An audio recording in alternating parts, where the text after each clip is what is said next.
Okay.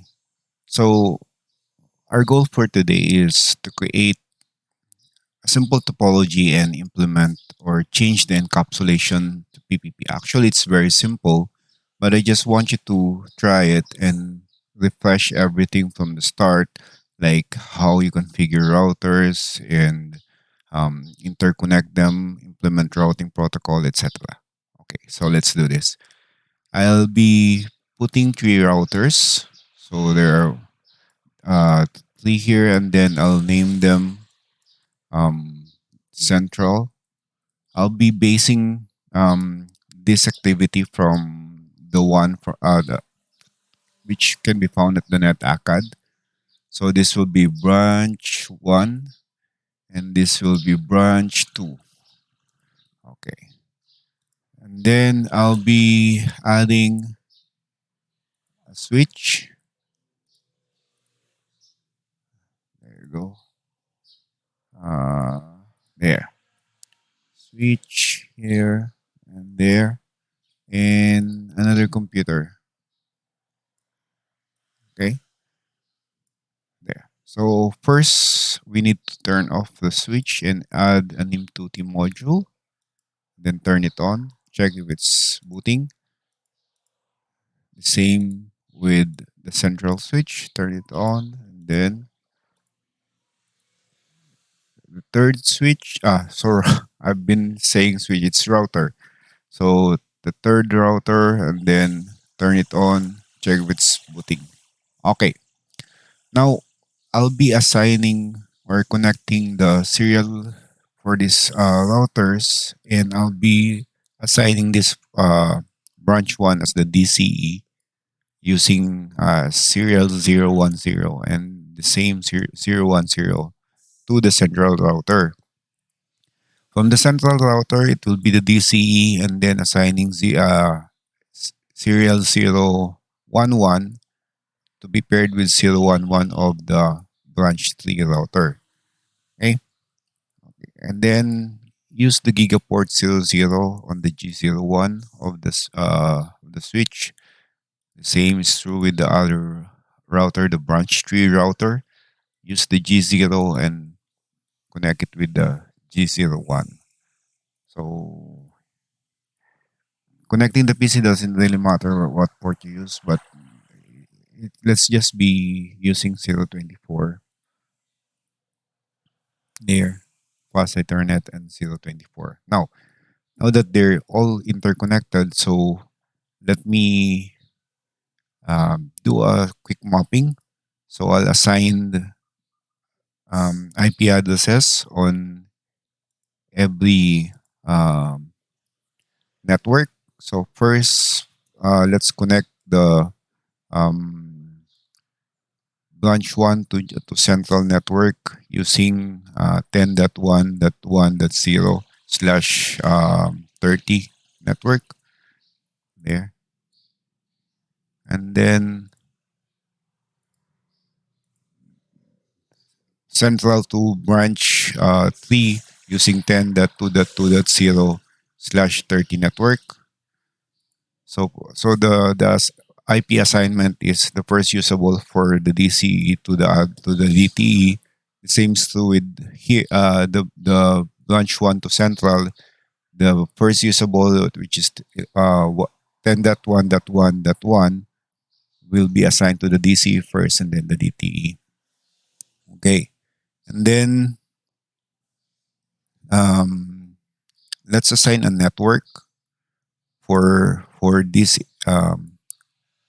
or IP address for this network. So let's just use 192.168.1.0 slash 24. And then the other side, 192.168.3.0 slash 24. So I'll be basing from the branch number. There you go. So all we need to do is assign the IP addresses. Let's start with this router first. So would you like to enter the initial configuration dialog? No. So enable, configure terminal, interface. Let's start with the gateway interface G000, IP IP add is 192.168.1.0 um 255.255.255.0, no shot. Okay, then interface is 010, the DCE. Then IP add is 10.1.1.1. Then 255.255.255.252. No shot. Okay, so we're done with that. I'll not be modifying the clock rate. No, enable configure terminal interface as 010. Then IP add is 10.1.1.2. Uh, 255.255.255.252. No shot.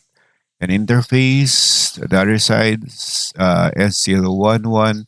IP add is 10.2.2.1, 255.255.252. No shot. Okay. Then let's go to the branch 3 router. Okay. Enable configure terminal. Then interface S011. IP add is 192.1. Sorry.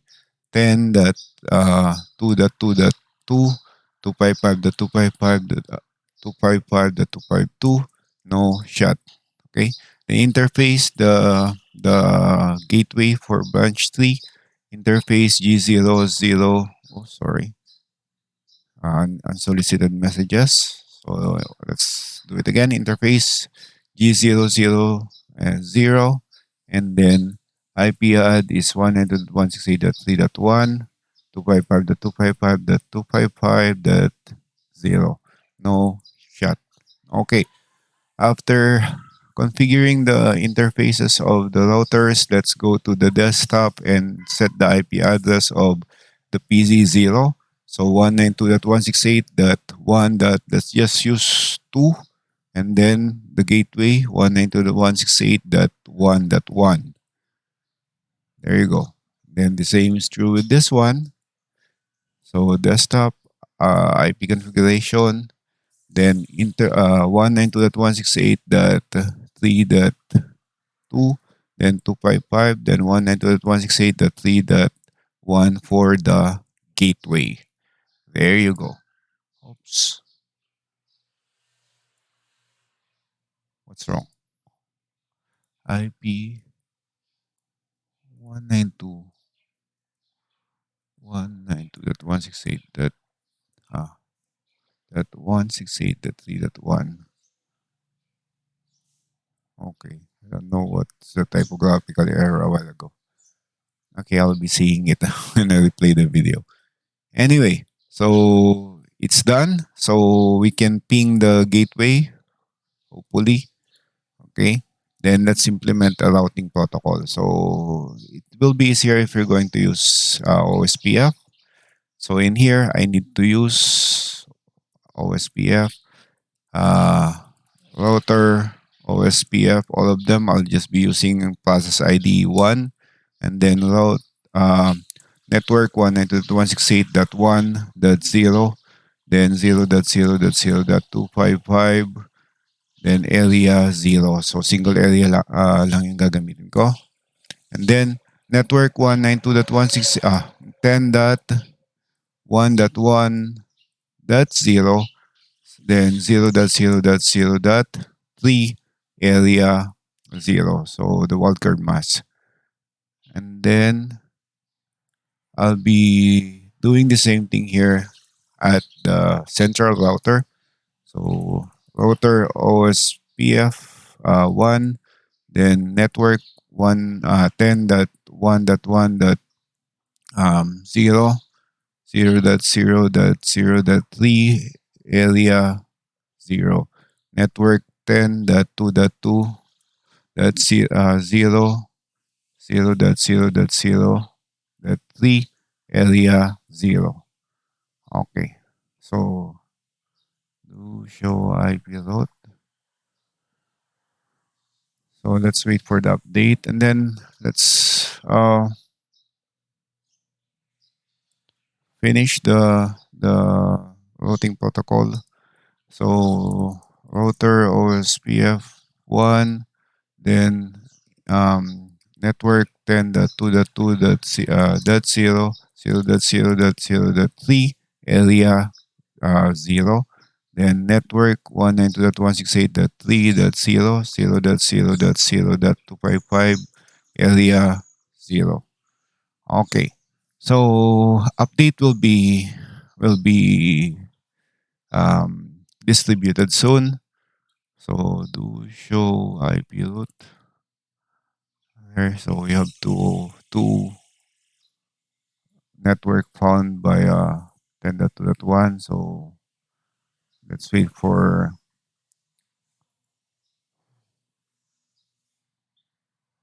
the convergence. So I think we can already try. So there. So the ping is successful. So that means our network is functional already. It's already converged. So if we're going to look at now the encapsulation of this uh, router, so let's try to look at interface S0, 1, 0. Then to check the default encapsulation, you just need to show interface. Uh, do show interfaces S0, 1, 0. Then we can see up here that the encapsulation is HDLC. So for you to modify the encapsulation, all you need to do is issue the command. Since we're already inside the S00, encapsulation PPP. If you're not here, not yet here, so you need to interface the S0 10. Then take note that serial 01 from full to down, neighbor is down, neighbor interface down or detach because the other side's encapsulation is HDLC. So let's go here. Okay, let's go here and interface S010. Then let's set the, it's also down. Okay, let's set the encapsulation PPP. Okay, then as you can see, line protocol and interface S010 is uh, change state to up. Okay, and then from loading to full. Okay, and then loading is done. The same is true with this one. From down a while ago, it will be up again. Okay, so that is our encapsulation. You can do the same thing here. Okay, if but be sure that both ends should have the same encapsulation, or you're breaking the connection. So that's it. So that's how you actually modify the encapsulation. It's very simple, yet it is useful on different situations. So thank you very much for listening.